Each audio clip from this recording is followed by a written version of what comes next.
peaceful and blessed evening to all the viewers of Moments with God from the Philippines, Middle East, Europe, United States of America, to all the different parts of the world. Merry Christmas po sa inyong lahat at maraming salamat po sa palagyan ninyong pakikisama sa amin sa programang ito. Ako po ang inyong lingkod, Presbyter Elleza Palanca, na maghahatid sa inyo ng mga payo at inspirasyong nauukol sa contentment. According to the meaning provided by the dictionaries, contentment is the state of being happy and satisfied. Ito po ang kalagayan sa buhay na ibig ng Diyos maabot ng bawat isa sa atin, because contentment is one of the keys to a happy life. Kaya gusto po ba natin ng masayang buhay? Ang susi ay contentment. Maraming tao ang hindi masaya dahil walang contentment. Mayroon na silang malaking bahay, hindi pa masaya. Kasi ang pangarap ay tumira sa mansyon. Kumakain na ng lechon, hindi pa rin masaya. Kasi ang mas gusto daw ay ang pinaupong baka. Mahirap pala ang walang contentment. Kahit marami ng pag-aari ang tao, hindi pa rin siya masaya. Kaya ang sabi ng isang sikat na Greek philosopher na si Socrates, "He who is not contented with what he has would not be contented with what he would like to have." Nakakita na po ba kayo ng bata na nang agaw ng laruan dahil naiinggit sa kalaro niyang masaya dahil meron itong laruan? Pero nung makuha niya na yung laruan, itinapon din makalipas ang ilang sandali. Bakit po? Maaring nagsawa na or na-realize niyang hindi pala yun ang magpapasaya sa kanya. Gusto niyo po ba ng buhay na wala nang hahanapin pa? Yung buhay na hindi na natin kailangang mangagaw o mainggit sa iba? Ang tawag po doon ay contented life. A contented life is a kind of life that you will not ask for anything more because you are fully satisfied of what you have. Please allow me to read to you Philippians chapter 4 verses 11 to 12 mula sa New Living Translation of the Bible. "Nor that I was ever in need, for I have learned how to be content with whatever I have. I know how to live on almost nothing or with everything. I have learned the secret of living in every situation." May tao po pala na nakatuklas sa kanyang buhay ng secrets of a contented life. Kaya ang sabi ni Apostol Pablo, whether it is with a full stomach or empty. May mga tao po kasing masaya kapag busog much, yung napapaburp sa sobrang kabusugan, pero kapag wala namang laman yung tiyan, nagwawala.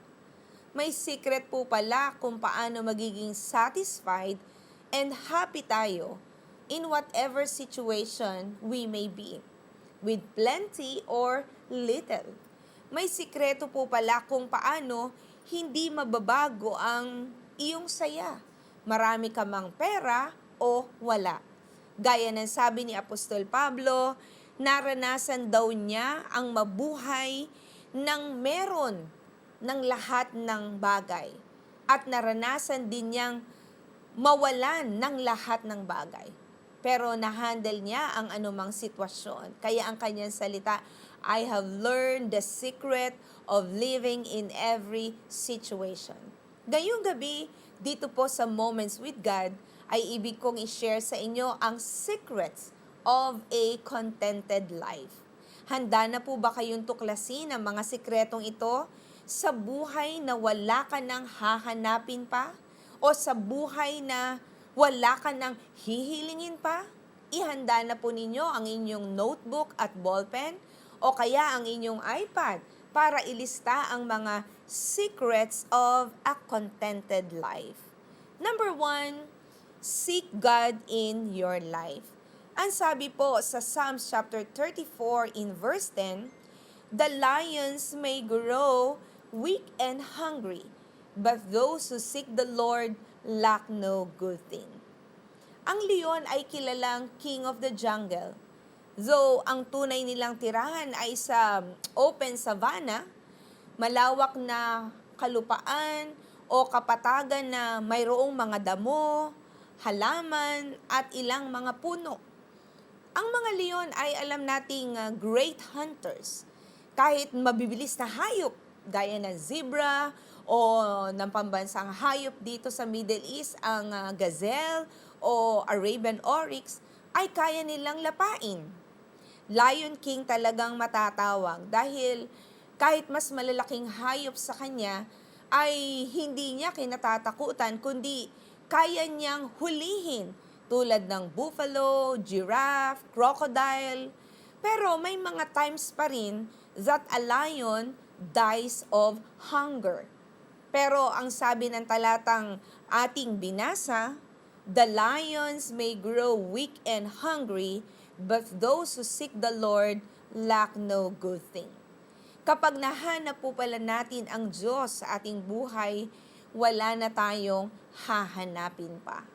We will no longer get weary or tired of hunting for food, hunting for money, or hunting for someone to be a partner. Because those who seek the Lord lack no good thing. Purihin ang Panginoon. Name it, and God can provide it for you. What's the secret? Seek God in your life. Kaya pala ang sabi sa Matthew chapter 6 in verse 33, but seek first His kingdom and His righteousness, and all these things will be given to you as well. Number 2, secret of a contented life. Be thankful in all circumstances.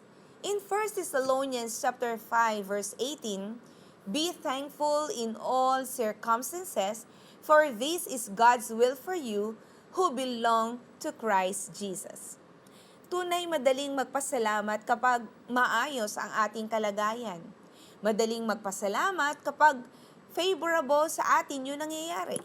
Pero paano po kung yung hindi natin gusto o yung hindi natin inaasahan ang mangyari? Just like what happened to our brethren and some of our friends here in the Middle East, particularly those working in Dubai airports and Dubai duty-free. Kamakailan lamang po ay nabasa ko sa kanilang July 2020 duty-free travel and retail magazine ang mga ganitong ulat.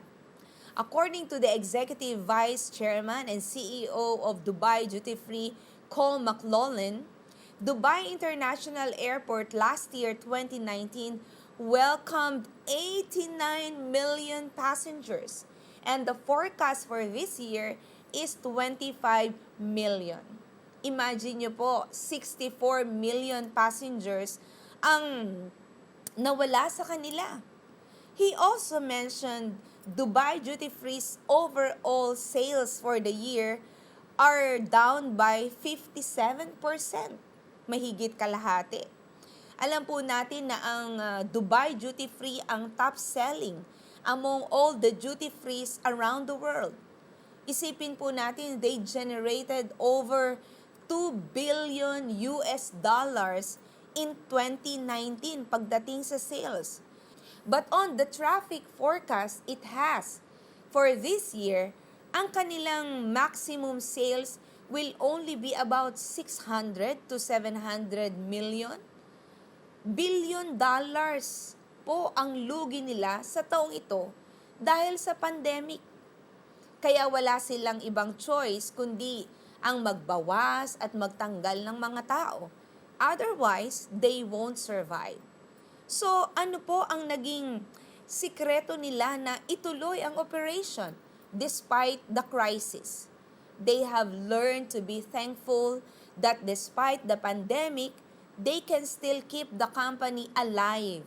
Yung ibang company, as in sarap po, bankrupt. Kaya ayon sa kanilang CEO, he is happy with their 40 flights every day. Samantalang bago po mag-pandemic, nasa 300 to 400 flights na sila bawat araw. He is thankful even with few flights because he believes and hopes for success in their company. Yung mga kapatid at mga kaibigan natin sa Dubai Duty Free na natutong magpasalamat sa company for the opportunity to have worked with them in the past kahit na furlough at layoff, masaya pa rin. After few months of crisis and truly trying times, marami na rin sa kanila ang natawagan na ngayon at pinagre-report uli sa duty. Bakit po? Unti-unti nang nakaka-recover ang airport sa mga flights and sales. Kaya napakahirap din po na magsalita ng masama o magreklamo sa mahihirap na sitwasyon. Lalo lang tayo mai-stress. Kaya ang sabi ni Apostol Pablo sa Philippians chapter 2, do everything without complaining and arguing. Instead, be thankful in whatever circumstances. Dahil hindi naman makakatulong ang pagrereklamo sa atin o pangungunsumi. It will only worsen the situation. Unlike kung maging thankful na lang tayo, magiging magaang ang anumang mahirap na sitwasyon. Naalala ko po yung mga kapatid nating nagka-COVID sa Middle East sa unang wave pa lamang ng virus. Mahigit 10 sa Dubai at Abu Dhabi ang nag-positive at mahigit 20 naman sa Saudi Arabia. Napakarami. Ang kanilang kalakasan, araw-araw ay ang katotohanang may Diyos na nagpapagaling. Kaya walang tigil sila sa pagpapasalamat dahil araw-araw ay may nananalangin sa kanila sa church. Kaya kahit walang vaccine o gamot, may Diyos namang nagpapagaling. Biyaya, paisa-isa ay nade-declare na silang negative. Purihin ang Panginoon. Ano ang kanilang naging sikreto? Bakit hindi sila nalugmok o nanghina noong tamaan sila ng sakit? Pagpapasalamat. Na kahit may sakit, may buhay naman. Dahil habang may buhay, may pag-asa. Nakita ko rin po ang mga kapatid na naging thankful pa rin sa kabila ng nawalan sila ng trabaho. May blessing in disguise silang tinanggap. Natuto silang pagyamanin kung ano ang meron sila. Natuto yung iba sa kanila na mag-bake, mag-catering, at makahanap ng opportunity, magbukas ng business. Kaya kung kailan po crisis, saka pa sila nakapag-put up ng maliit na kabuhayan. Nangyari sa kanila ang sabi ng isang sikat na American talk show host na si Oprah Winfrey. Ang sabi niya, be thankful of what you have, you will end up having more. Kaya ano po ang sikreto sa contented life as discovered by Apostle Paul? Be thankful in all circumstances. To God be all the glory. Number 3, appreciate and enjoy every moment with what you have. Ang sabi sa Ecclesiastes chapter 6 in verse 9 ng New Living Translation, enjoy what you have rather than desiring what you don't have. Just dreaming about nice things is meaningless, like chasing the wind. Minsan kaya ang tao nadidisappoint dahil sa kakahanap at kakanasa ng mga bagay na hindi naman para sa kanya. At yung mga nasa kanya na pwede niyang ikasya o ikaligaya ay hindi na niya makita. He is losing the chance to be happy and satisfied with the things he has because of him desiring for more. Tignan natin yung nag-uulam ng toyo mansi o kaya talbos ng kamote.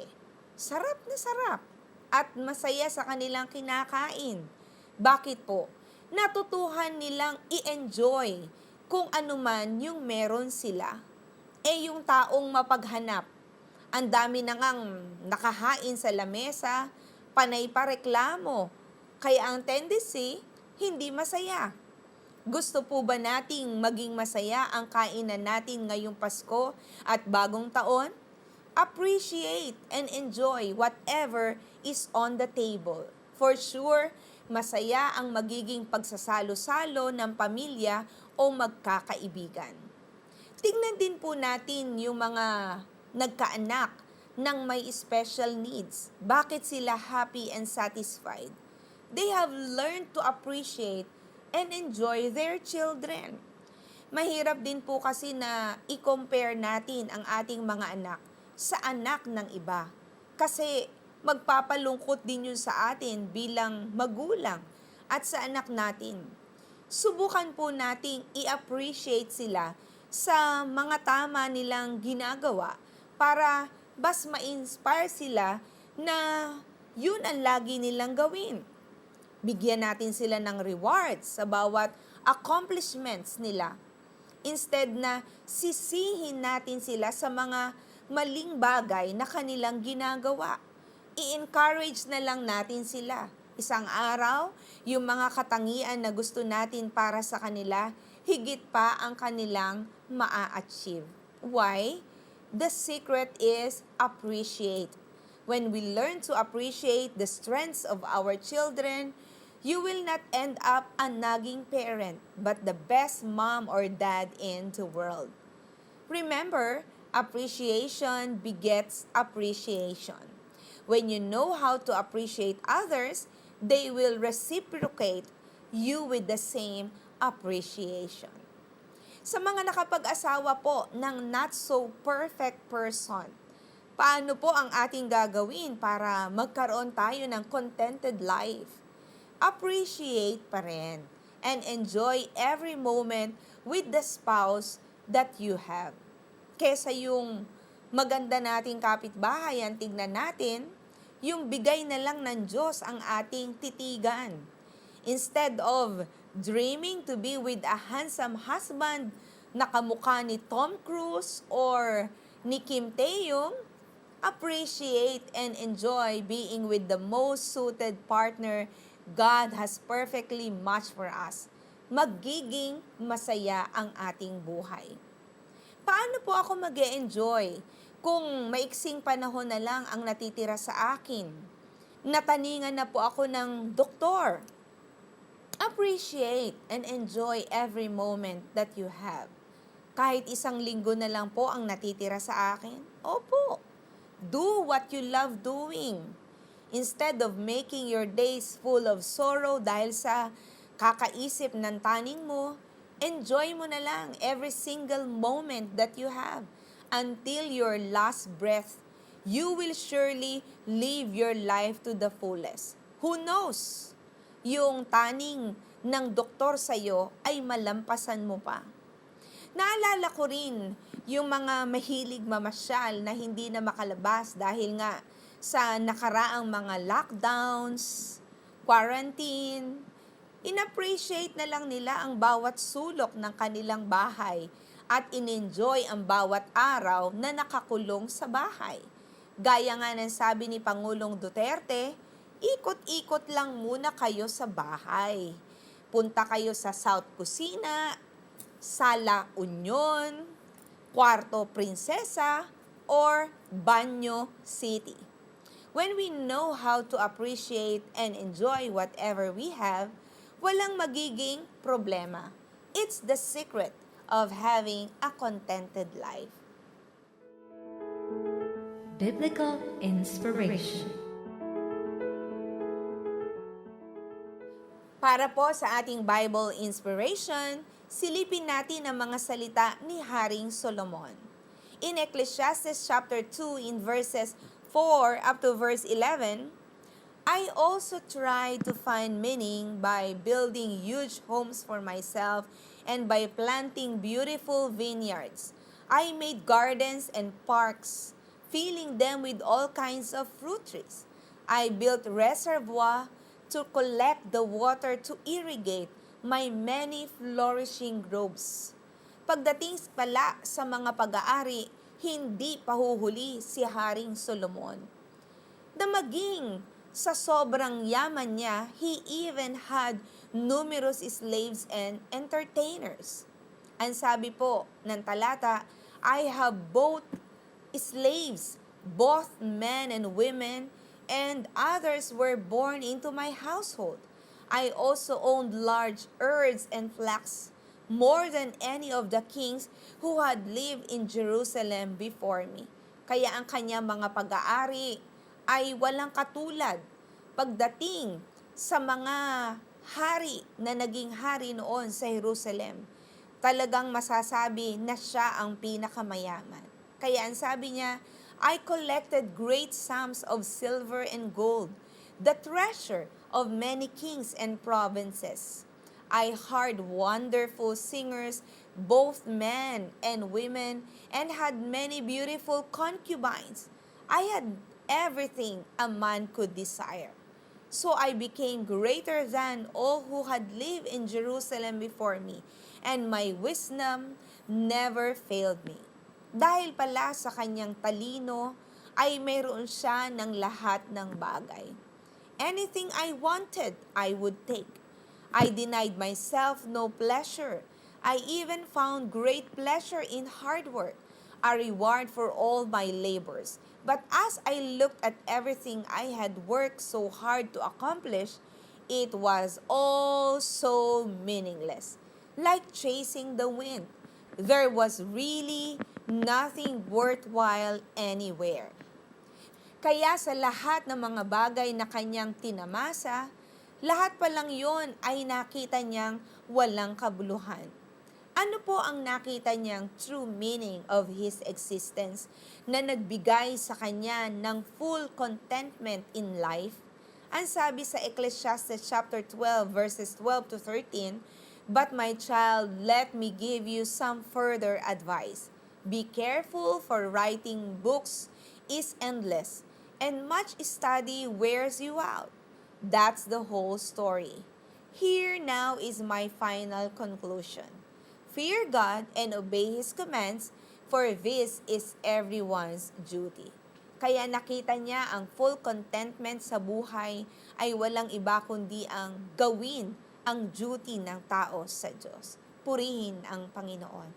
Para naman po sa ating daily Bible verse, ating basahin ang sabi sa Ecclesiastes chapter 9 verse 10 ng New Living Translation.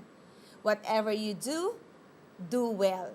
For when you go to the grave, there will be no work or planning or knowledge or wisdom.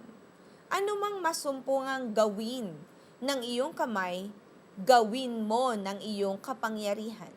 Sapagkat walang gawa ni kathaman, ni kaalaman man, ni karunungan man sa syol na iyong pinaparunan. Isang buhay lang po tayo meron dito sa lupa. Samantalahin na natin ang lahat ng pagkakataon para maging masaya at makontento sa buhay. Let us all together do our best and maximize living our lives with contentment. Minsan pa, ako po ang inyong lingkod, Presbyter Elleza Palanca, na pansamantalang nagpapaalam sa inyo. Nawa po ay marami tayong natutuhan ngayong gabi dito sa ating programang Moments with God. Hanggang sa muli po nating pagkikita. Good night and have a blessed Christmas and a prosperous New Year. Thank you for watching Moments with God. If you enjoyed the video, click like and subscribe for more uploads.